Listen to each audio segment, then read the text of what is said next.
Hi, this is Carl. Welcome back to my YouTube channel. I've been wanting to do this video for several years now. And what it is we have this one piece of wood and it can move in several directions. If you got any questions or concerns, leave me a comment in the comment section below or shoot me an email, scrollsaw@gmail.com. Let's go and get started on this project, and I'm sure you'll find it interesting and a fun thing to do. Thanks for watching. Here's the wood we're going to use for this project. Granted, this is store-bought wood. I bought this from Home Depot, and this is poplar. This top one is 1 inch square. This one is 3/4 inch square. This one is 1/2 inch square. This one is 3/8 inch square, and this one's 1/4 inch square. For this video, we're going to be using the 1 inch square right here. Here's the label right here. Come from Home Depot.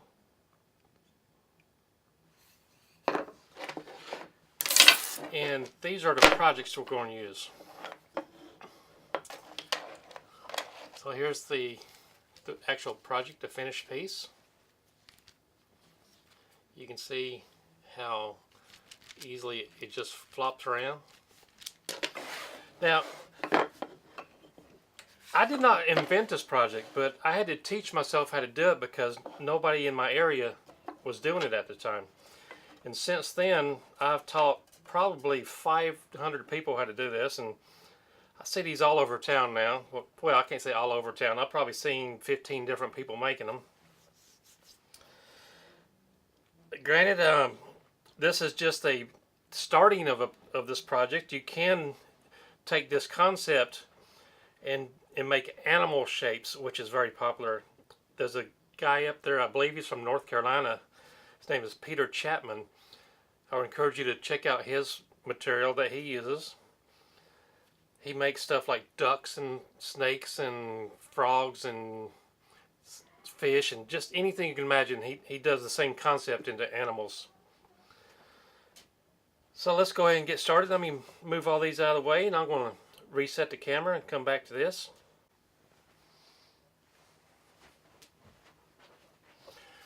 Okay, first thing we're going to do is cut these pieces 12 inches long. Yours can be longer if you like, it depends on your own project, but this is just, like I said, for examples only. This one, this finished one, is 12 inches long. So we're going to get our tape measure out. We're going to mark this every inch. So let me go ahead and mark this up and be right back. Let's see. 1, 2, 4, 6, 7,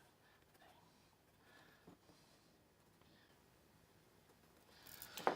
Okay, I've got a little mark every inch. So now I'm going to take my square here and just draw a straight line.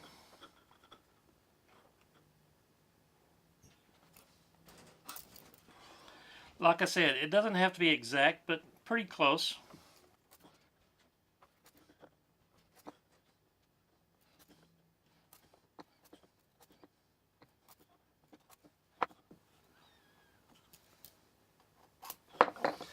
Okay, there we go.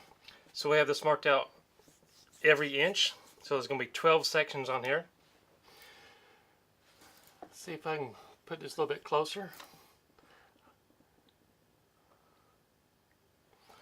Okay, now the next step, we're going to rotate this 90 degrees.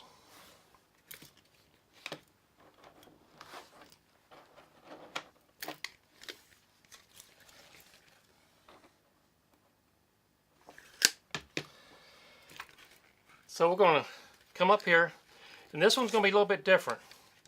We're going to start by marking this 3/8 of an inch. So let me set this down here.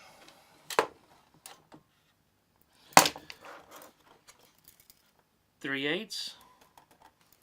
And now we're going to do every 1 inch increments after that.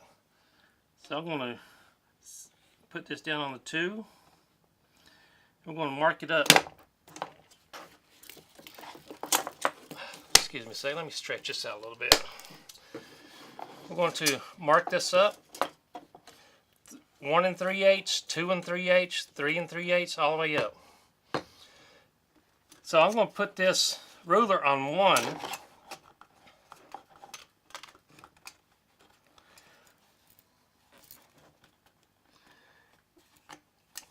Here we go.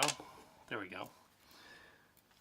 Putting the number 1 on the mark. Then I'm just going to mark it up 2, 3, 4, 5, 6, 7, 8, 9, 10, 11.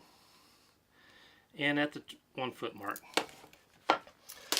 Okay, like we did before, I'm going to take my square, mark these off.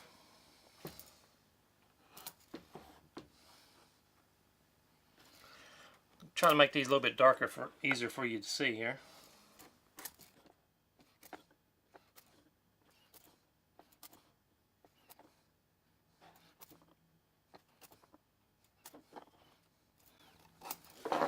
There we go. Okay, so we have 2 sides marked. That's all we need to do on this one.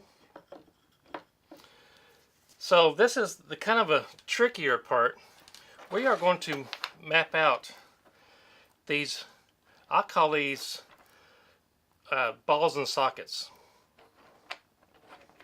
So we're going to mark out these balls and sockets all the way up one side, and then we're going to mark it all the way up the second side.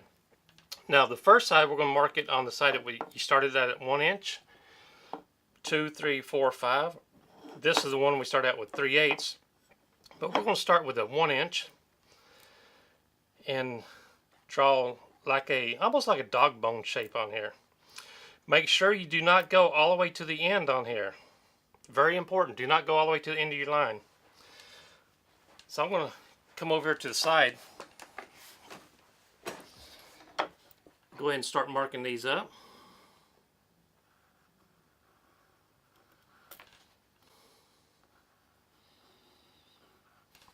Like I said, they don't have to be perfect.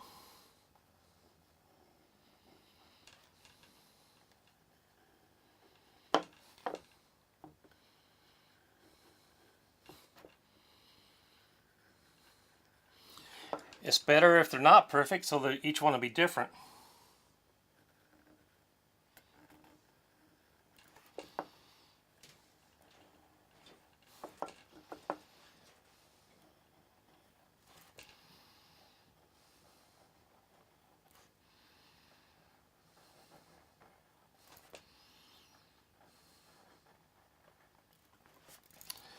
Okay, if you notice this one right here, there's a big gap right here, so we're going to make that a little bit taller. Let me erase that. Bring this up a little bit farther up here. There we go. Bring this a little bit closer to the camera so you can see it.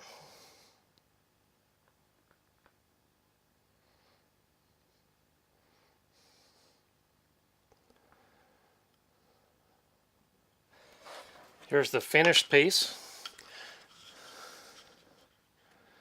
right here. So it's pretty similar.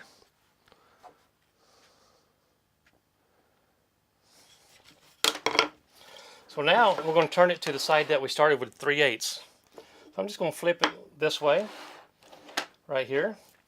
Now this one, you're going to want it to leave blank. So I'm just going to put a mark on there so we know where to start. So I'm just going to come here, start my pattern, go up.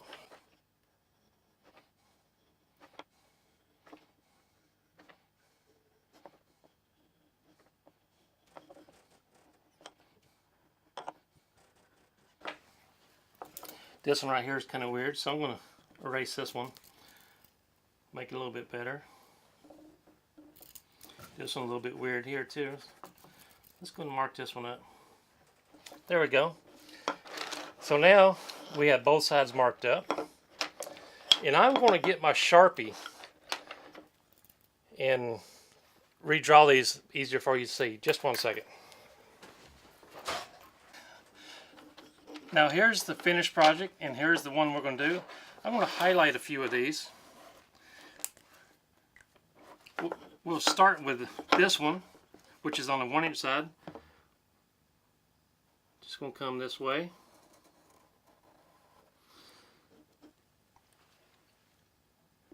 I'm going to go to this one.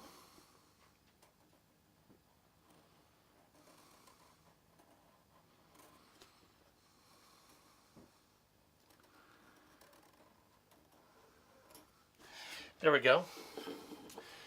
You see how this looks? I'm going to do a couple more on this other side. We're just going to come in this way.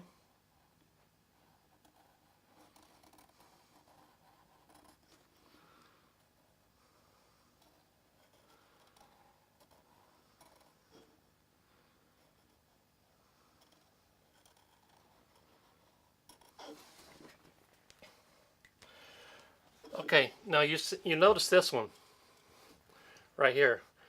Now that's going to be too close of a cut. We don't want it to be that close.